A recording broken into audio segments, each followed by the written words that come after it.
you, Honorable Speaker. Honorable Speaker, just want to look back into the history of FNU. We all know that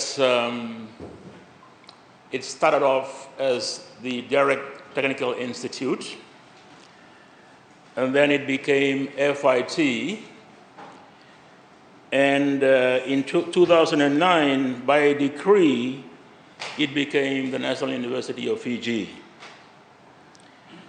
And it was amended again in a decree in 2010.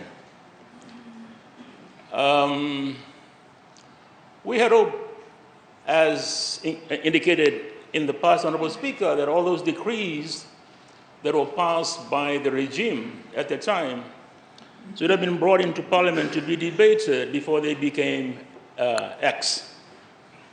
But that was not to be. All the decrees automatically became acts and laws of this country. If it had been brought in for debate, Honorable Speaker, SODELPA would have prevailed upon the powers that be that FNU should not compete against USP. The two both serve a very small country like Fiji, and for them to be competing, Honorable Speaker, does not serve the country well. We would have liked FNU, Honorable Speaker, to focus primarily on technology and the regional university on the other areas.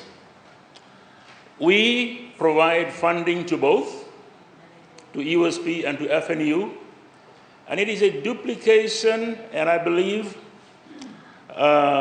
funds not being fully utilized for this purpose, that we are funding two institutions at that level that are competing with each other.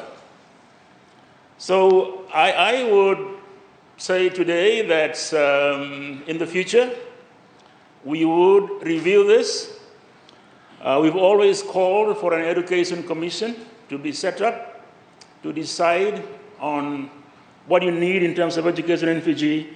And it could be, and it would be one, a subject that we could bring, that we could discuss, Honorable Speaker, is to separate the two and not for them to be competing. Honorable Speaker, education is very, very important for Fiji. And I know it's a bit of a cliche, but when you read this ADB policy paper and you see how vulnerable the country is, the answer for us, Honorable Speaker, is in education. We must educate our people. We are limited in just about every area, in the economy and the likes, but we can make a difference if our people are educated. That is why SODELPA has established a policy that education will be free up to tertiary level. Because, Honorable Speaker, it is the only way out for the country.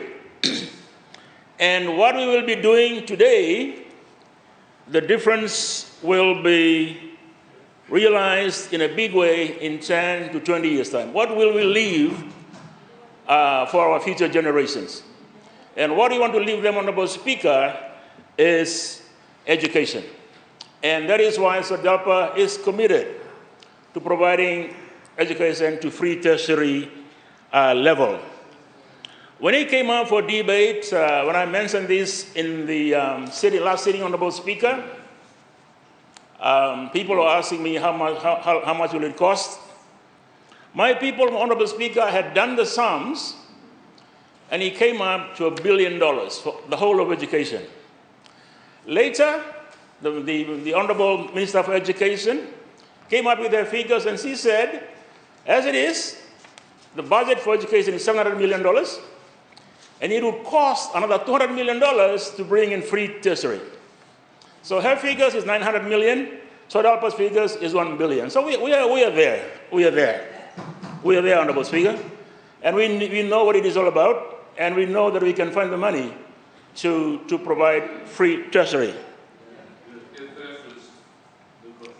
Honorable Speaker, making some comparisons with other countries, Sri Lanka provides free tertiary. Sri Lanka has a population of 20 million people and has 15 universities. Also, Barbados, one university, which is a University of the West Indies, similar in structure to the USP we have here in Fiji. But in Barbados, Honorable Speaker, they go as far as PhDs, free, all the way to doctorates. Honorable Speaker, when I talk about education being the answer to Fiji, which FNU will serve, I also look at a country that I admire a lot, and that is Taiwan. Taiwan, Honorable Speaker, is twice the size of Fiji in terms of land mass, but 23 times more than Fiji in terms of population. And Honorable Speaker, Taiwan today, with its limited resources, is one of the key producers of semiconductors in the world. It supplies 60% of the computer chips worldwide, controls that. That is what education does to a country. In Taiwan, Honorable Speaker, the population is 23 million people. There are 160 universities. So, and education is cheap, Honorable Speaker, in Taiwan. So that's where Fiji should be heading. More education so that we can develop our country so that we can survive in the days ahead. There's scarcity in just about everything we have in this country because of our size. We have the tyranny of distance, as highlighted by the ADB report. But, Honorable Speaker, education is going to be key to all this, and that is why SODELPA is going to introduce free tertiary education to tertiary level. And, Honorable Speaker, that is why we want to see FNU to be performing well, but it needs to be realigned in terms of its offerings compared to USP.